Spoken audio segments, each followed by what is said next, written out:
Thanks very much. Secretary, welcome.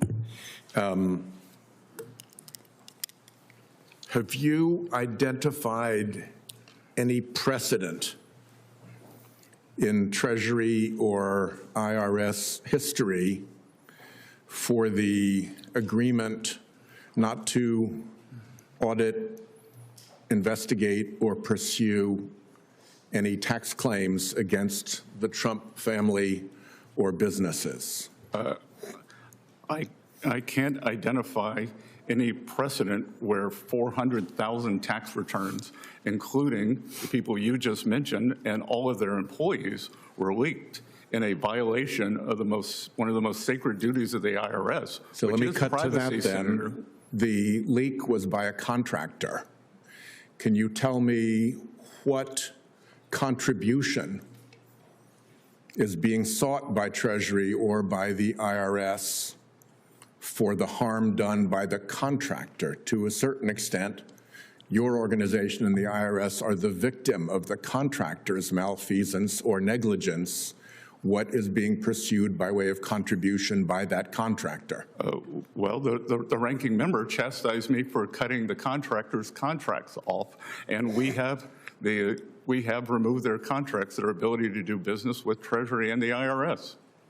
But there is no contribution into this particular case. Again, Senator, you weren't here earlier, but I'm unable to discuss most of this because of ongoing litigation.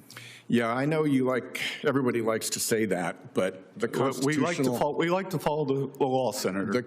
And the law is that the Congress has constitutional oversight functions that do not disappear simply because there is litigation, however convenient it may be, by way of providing answers. So we have no precedent for it. No contribution is being sought from the contractor at fault. Was there any consideration to the government in return for the benefits of no audit, no investigation, no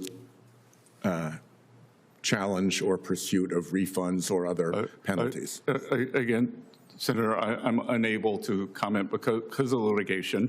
Treasury is represented by the Department of Justice in all matters. They act as our attorneys, so I would suggest that you direct your questions to Acting Attorney General Blanche. Yeah, well, I've had a lot of times people who are before us invite me to ask my questions of somebody who's not before us, but you're the one who is before us, and I think you ought to know if there was any consideration offered or paid in return for that settlement. It's a very simple fact question. Was there or was there not consideration?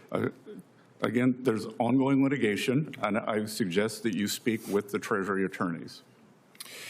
If this kind of behavior is okay with the chairman, I'll just pursue other questions. But, you know, what goes around comes around in terms of dodging questions. I believe it's very clear that witnesses of any kind cannot discuss ongoing litigation. They can certainly discuss a fact that they are aware of. The fact that there is some litigation out there doesn't mean that a witness can't say, yeah, there was no consideration, or yes, there was consideration.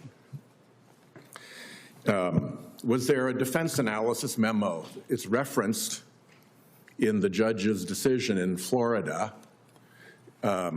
Was there a defense analysis memo prepared by the IRS? And more specifically, did you see it? Again, I'm not going to be able to comment on these matters. Mr. Chairman, this just makes no sense at all. I've been a lawyer all my life. I have some idea of what is protected when you have a ongoing bit of litigation. Whether this individual has seen an official memo from within his own department is a very simple question to answer, and I think it's completely inappropriate to have this game of dodgem be pursued without any consequences. Well, last of all, here's another question. Was there any analysis of what harm befell President Trump from having his taxes released when every president since Nixon released their taxes, and he had promised to. Did anybody analyze whether there was actually any harm at all to him in those circumstances? So there was a crime. President's rights under 6103 of the IRS code was violated, and equally as important, 400,000 taxpayers had that right violated, including every employee of the Trump administration, the housekeepers at Doral, the greenskeepers, the cashiers. And you're welcome to pursue all of seem that, to care. but it doesn't answer the question of whether the president actually suffered harm. And you're not answering that question either.